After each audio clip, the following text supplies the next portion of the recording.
Your one-day doc is in the can, but that's only half the work. And if you followed the tips that I've outlined in my 2 previous videos in this series, which you can check out at the end of this video or in the description below, then post-production will be time-intensive, but fairly headache-free. Now there are 2 components that we are going to cover in this video, the logistics and technical parts of the edit and the art of the edit. And I'll cover these in the order that I encounter them during my post-production process. And it starts out with some logistics. First of all, I organize all of my footage into project folders, separating interviews from B-roll, and then any other assets I may have collected, such as photos, sound clips, music, etc. Now, when I create my editing project file, I do the same thing in my project bin. I personally use Adobe Premiere Pro right now, but the technical stuff I'm going to cover in this video are general enough that you can apply it to any editing software you use, except maybe Windows Movie Maker, if that's even still such a thing. Organizing is important because it makes finding all assets logical, quick, and easy, and it is essential if you are working with multiple post-production people so that everyone can find what they need without pulling their hair out. Next, I prep the interviews. There are lots of ways to do this, and I realize that I do it in a very non-traditional way that most of you are probably going to rail on me for, but I like it and it works for me, so there. I nest each camera's take of an interview and then apply my color grade and audio adjustments within that nested sequence.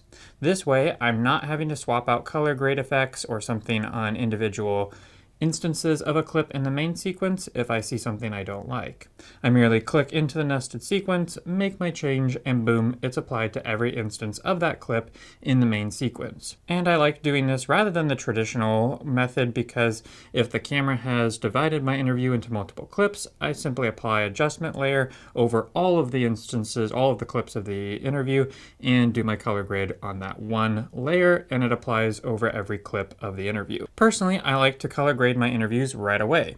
Color grading is fun, and it annoys me to constantly be reviewing log footage in my edit, so I let myself color grade right away. I don't grade all of the B-roll because I don't know which B-roll I'll actually be using, and I don't want to waste time. Now you can check out my video on how to color grade C100 Mark II footage up here if you like. Now I know that I'm completely ignoring the workspaces Adobe has designed for editing and grading, but that's another habit of mine that I like, works for me, and you can ignore. Step 3 is trimming down the interviews to usable content. Since I shot the interviews with 2 cameras, I went ahead and synced them up to begin with, and then I trimmed them both at the same time. This way, when I get down to the nitty-gritty of my editing, I can choose the camera angle that I want for any given line at any time very easily, and I don't have to hunt for that clip or that moment in the other angle. I go through and cut out all of my questions, any disruptions or major mistakes, or material I know absolutely for sure I will not be using. For this project, I ended up with 53 minutes of interviews. Trimming out all the non-usable moments reduced it to 27 minutes, and I'm now under 6.5 minutes with my edit. Now I'm still in the last step of the process that I'll be outlining in this video at this time of filming, so I don't have a final locked length. Tip here that I have learned the hard way. Duplicate your sequences before and or after every big change. Rename it at a milestone in your edit. So for instance, I duplicate my sequence here and call this one usable footage, and then I continue trimming my main sequence. This way, when I'm 3 drafts along and I want to go back and get a tiny line that I had already cut out, I can find it a lot quicker and don't have to scrub through the entire interview for it. At another point in my edit, I was wondering if one of my interviews was rather pointless and if I should just make it a single voice film. So I duplicated the sequence, took out the second interview at every instance it appeared, and analyzed the piece from that take. Now I had 2 sequences with very different approaches that I could take it, but I didn't have to worry about reverting my project or undoing or anything like that. At this point, I begin to transition into a stage of the art of the edit, and that's finding your story. Now, if you did your pre-production properly, most of your interviews should be filled with solid, usable content, and you should have a pretty good idea for how your film will be structured. But here are some things to think about at this point. First off, I always open with a good hook. This can be the darkest part of a character's story, so if the interviewee cries, I'm definitely putting that moment within the first 10 seconds of my film.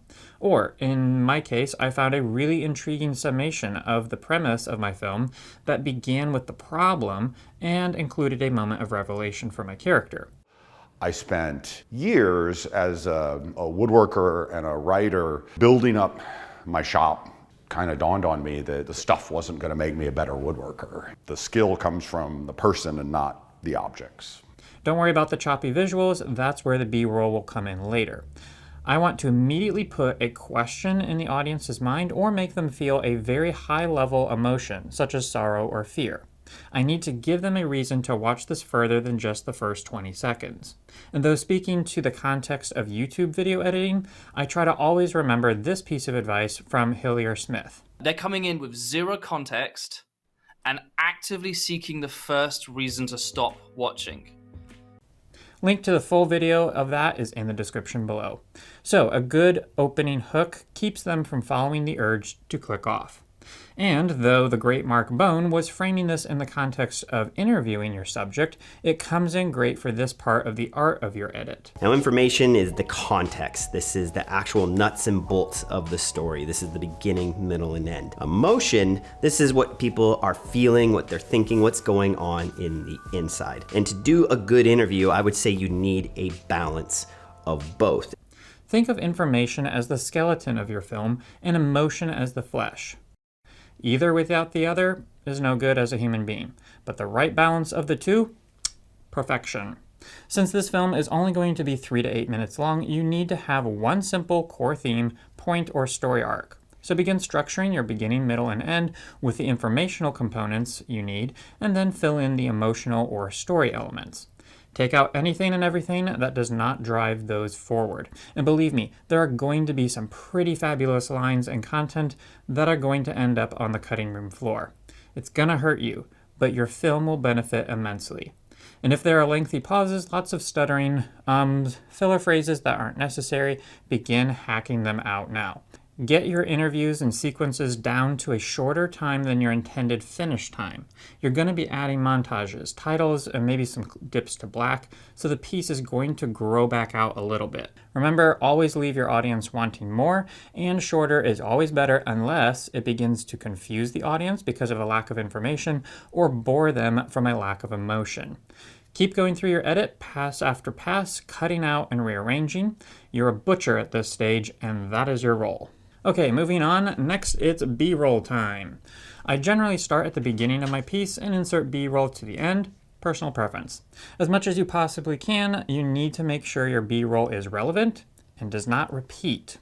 Unless you're repeating the story content, you should try as hard as possible to avoid repeating B-roll shots. Otherwise, you risk boring your audience because they've already seen this, or revealing you didn't get enough interesting or relevant footage.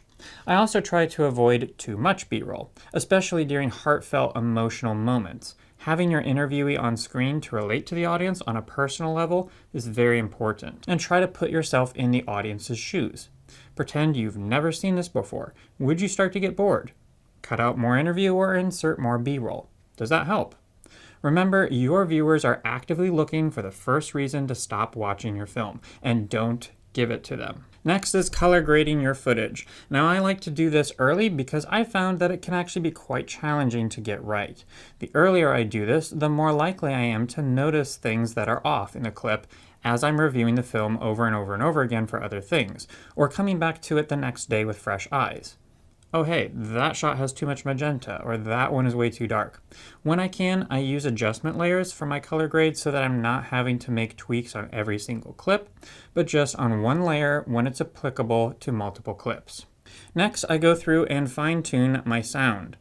I put 4 to 6 frame fades in the sound layer at nearly every single cut. This removes the pops and cracks that accompany sudden changes in sound layers and also helps transition background noise. I also go through and watch my audio wave levels and either add a vocal rider or manually adjust my levels so they never peak out, but the vocals also stay around the 6 to 12 dB range. Make sure these transitions of volume level are gradual enough to not be noticed. It's these kinds of polishes that really set your piece apart as a professional project and not just an amateur work, so put the time in here. Somewhere in this process, I insert titles. Sometimes I do the titles very last, but most of the time I probably will insert at least some of them here. And a lot could be said about titles, but I'll leave that for a different video. For now, get them in your film. Next, we get to the music. And this is the fun and not so fun part.